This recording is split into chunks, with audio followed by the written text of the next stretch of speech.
રાજકોટ મહાનગરપાલિકા આરોગ્ય શાખા ફૂડ વિભાગ દ્વારા આજે રામકૃષ્ણનગર મેઇન રોડ ઉપર આવેલ પાપા લુઈઝ નામની જે પેઢી છે ત્યાં ચેકિંગની કામગીરી હાથ ધરવામાં આવેલ છે.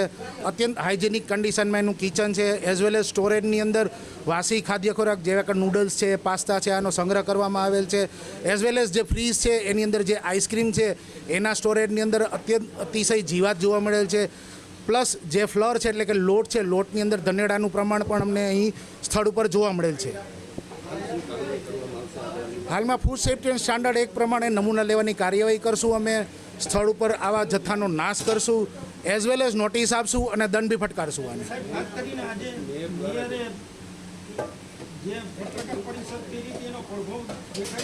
હા, એ વાત સાચી છે. મેયરશ્રીના સૂચન આની અંદર આવકાર્ય છે અને એ પ્રમાણે નિરંતર અમે કાર્યવાહી કરશું. આ પ્રકારનો ખોરાક લેવાથી જો આવો વાસી ખોરાક બીજી વાર બનાવી અને પીરસવામાં આવે તો ફૂડ પોઈઝનિંગ છે અથવા તો ઝાડા ઉલટી છે, આ પ્રકારના પેટને લગતા બીમારીઓ થઈ શકે છે. શું નામ આપનું? મારું કિન્નરભાઈ ગોકાણી. તમે અહીંયા શું સંભાળો છો? હું હેન્ડલિંગ કરું છું, ખાલી દેખરેખ કરું છું. કિન્નરભાઈ, આરોગ્ય વિભાગે તમારા પાર્લરમાં જે દરોડા પાડ્યા છે, શું વાત છે આખી? એટલે એમાં તો એવું છે કે અમે તો રેગ્યુલર પેસ્ટ કંટ્રોલ કરાવીએ જ છીએ, દર 15 દિવસે, મહિનામાં 2 વાર. એના સર્ટિફિકેટ ને બધું અમારી પાસે હોય જ છે. ગઈકાલ રાતે પણ અમે પેસ્ટ કંટ્રોલ કરાવ્યું હતું, થોડા કોકરોચ દેખાવાની ફરિયાદ હતી એટલા માટે. અને આજે એ જ કારણેથી અમે રેસ્ટોરન્ટ પણ બંધ રાખેલું હતું કે સાફ સફાઈ ને ક્લિનિંગ બધું થઈ જાય પછી જ આપણે રેસ્ટોરન્ટ ચાલુ કરીએ એ ગણતરીએ.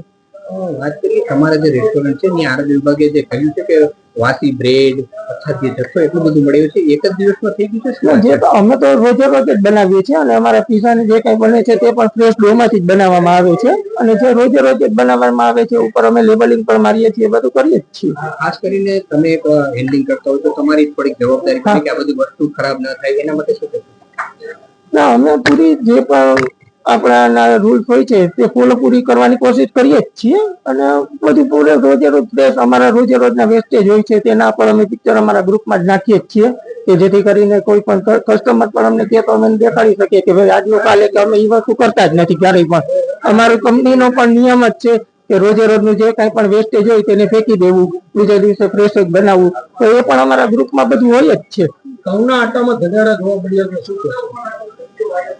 તે હજી મારા ધ્યાન બહાર રહેલું છે. તો તમે આરોગ્ય દરમિયાન ધજાડા જોવા મળ્યા છે રેકોર્ડ બરાબર, તો તે નિશ્ચય કરી દેશું અમે તો. એ તો કિચન